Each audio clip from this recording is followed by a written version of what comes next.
Yeah, they have, and it's also been impressive, or something that's going to be interesting is the ideology for Prosper. They played a playoff game last week. Coach Schmidt told his guys that, hey, we have 7 playoff rounds this year compared to everyone else's 6. So that's going to be an important piece as to how Prosper is looking at this game, whereas Flower Mound maybe coming in not quite in that playoff mentality yet. Well, it's just about time to get this thing going. We're about 15 minutes away from kickoff of the 2020 postseason. We'll take a final break, and when the Prosper Playoff pregame show concludes, Maggie Hale will give us the latest on what might be a shorthanded Prosper lineup today. We'll have the starting lineup, some final thoughts. We'll have the opening kick of the 2020 playoffs. This is Prosper Playoff Football on the NFHS Network. At Farmers Bank and Trust, we know banking isn't always top of mind. You've got other things to focus on, like getting the kids to soccer practice or mowing the lawn or grocery shopping. But our products and services are designed to fit your schedule and needs. From online and mobile banking to convenient hours and locations, Farmers Bank and Trust is easy banking for busy living. To learn more, stop by your local branch today or visit myfarmers.bank. Member FDIC, Equal Housing Lender.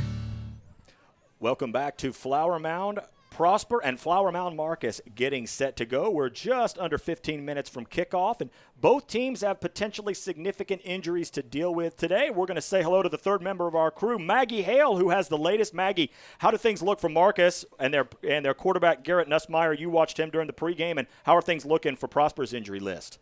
Yeah, thanks, Brian. Actually, unfortunately for Marcus tonight, they've got Garrett Nussmeier. He's on the sidelines and he's casted up, which is going to tell us that he's not going to be playing today, which they're definitely going to miss. But that means that Jackson Warren, a quarterback with little experience, is going to have to step up today. So far in the season, he's gone 14 for 22 with 184 yards and 1 touchdown and an interception. But lucky for Prosper, this is kind of gold for their first round of the playoffs. This means that Aiden Ciano and Mason Jolly are going to be looking to apply that quarterback pressure to an inexperienced quarterback. On the Prosper side, though, we do have 3 very key injuries to our offense that is really going to take a toll on us today. Starting out with Houston Hawkins. He's got an ankle injury. He's one of the team's leaders as a wide receiver, 392 yards. And senior Keaton Nickerson suffered a collarbone injury on that one play that he got nominated for Play of the Week, showing the dedication that he has to this team. On the season, he's had 344 yards, and he's gone about 13 yards a catch with 3 touchdowns.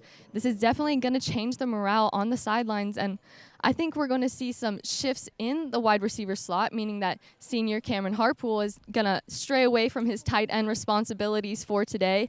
That means that they're going to be able to call up Braden Reimer from our JV team. The coaches talked about him and his talent earlier this week.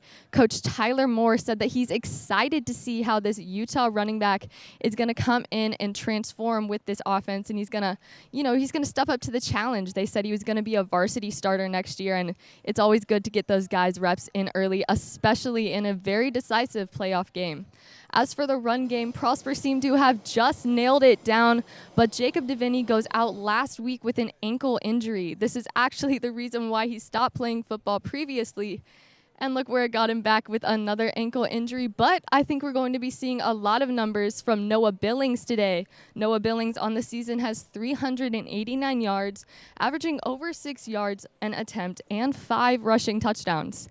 Keep in mind, we've also got Jackson Berry, who knows how to run that ball, and he knows how to pass. So I think we're going to be seeing some people step up today, but hey, it's always a new challenge in a playoff round game. As we get ready for the first quarter, let's go ahead and send it back to you guys in the booth. Thank you, Maggie. Fantastic job. Maggie will have more gold for us as we proceed through this opening round telecast. And Maggie touched on a couple of really important things there on the impact that Noah Billings is going to need to have today in the run game